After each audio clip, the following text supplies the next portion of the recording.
Well, you know, it's that change of season and everyone has chores. Next door is getting their carpet cleaned. And then we are going to be taking care of our irrigation system. And I'm with Kevin McCaleb. And Kevin, where do you work? I work for the City of Lake Oswego. I'm the water conservation specialist. But we also are a member of the Regional Water Providers Consortium, so we partner with them in helping people manage their water better. And we're always talking with them about different things, but today we're going to be talking about winterizing our irrigation system. And the first thing on my checklist is the backflow. So what is a backflow? A backflow is an assembly that's placed in the ground, and it's a health safety issue. It's designed to prevent anything from your irrigation water getting back into the potable system. They use it to protect the potable system. If people were to use fertilizer or anything like that, it prevents it from getting back. It's also primarily the biggest expense if it goes south on you in the wintertime. So it's something that you really need to pay attention to. So at this time of year, do we have to turn it off? When you're done sprinkling for the year, the first thing that you want to do is physically turn your sprinkler system off.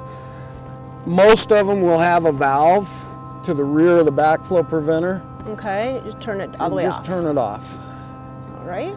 What that does is that prevents, if anything happens through the course of the year, if there's an accident or somebody digs with a shovel or something, you won't have water going out, losing water. All right. The next thing we want to look at is this backflow preventer. And if you look on these 4 test ports, see these? This is where the backflow preventer tester comes in and certifies that your backflow preventer is working properly. That needs to be done every year.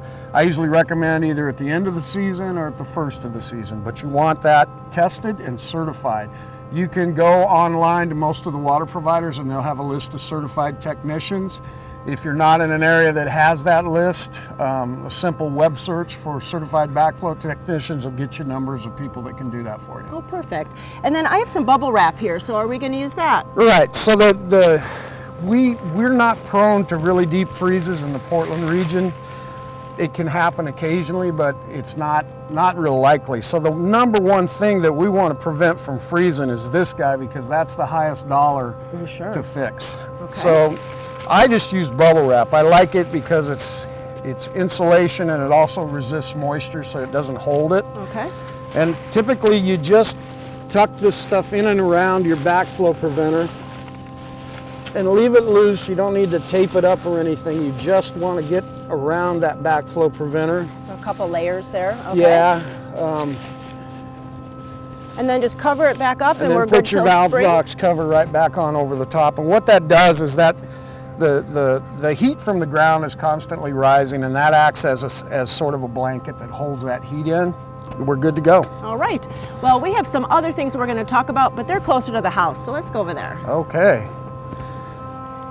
So Kevin, we're up near the garage, so what do we have to do here? Well, you want to protect all your exposed piping. So any of your hose bibs, any of your hoses you want to protect. So the easiest thing to do is just when you're done for the year, is just lay your hose out and drain it out, and you can see the water coming out there. Oh, sure. And drain that all out, and then stick it in your garage or someplace. And then we have to protect the spigot too? The spigot as well. And so these are handy. You can find them at any big box store. They just cover over. You'll see inside is a little loop. Right. This little loop will go around the valve. Okay. It is flexible, supposedly. There we go. And that just hooks on there. This comes out here, and then you have a tie. And just tighten it down. Just tighten it down. Wow, that's great. And that'll protect them for... And what about like the shut-off system, like where they automatic, all the controls? What do we do with that?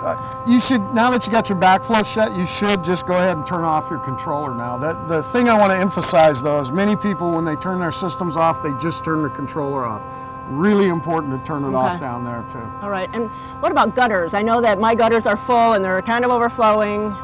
The purpose of a gutter is to direct that water into the storm drains. If you get blockages and debris in there, they overflow and they come down on your garden or the walls of your house and they make a big mess. So cleaning your gutter out, very good thing to do in the wintertime. All right, and then what if we see like pools of water and it really hasn't rained a lot yet? The first thing you want to do is check your meter. And by doing that, you just make sure nobody's using any water, everything's off, and go down and look at that meter, and you can make a mark on it, come back in a half hour and look and see if that needle is moved. If that needle hasn't moved, you don't have a leak, and that's probably subsurface drainage. Right, right. Well, he's given us so many great tips here, and you know, there's always chores to go on this time of year. So really, if you need more information, please go to Garden Time. We can click you over to the regionalh2o.org website, and they have much more tips for you and to keep everything really safe and working well for you in your garden. Thanks so much, Kevin. Thank you.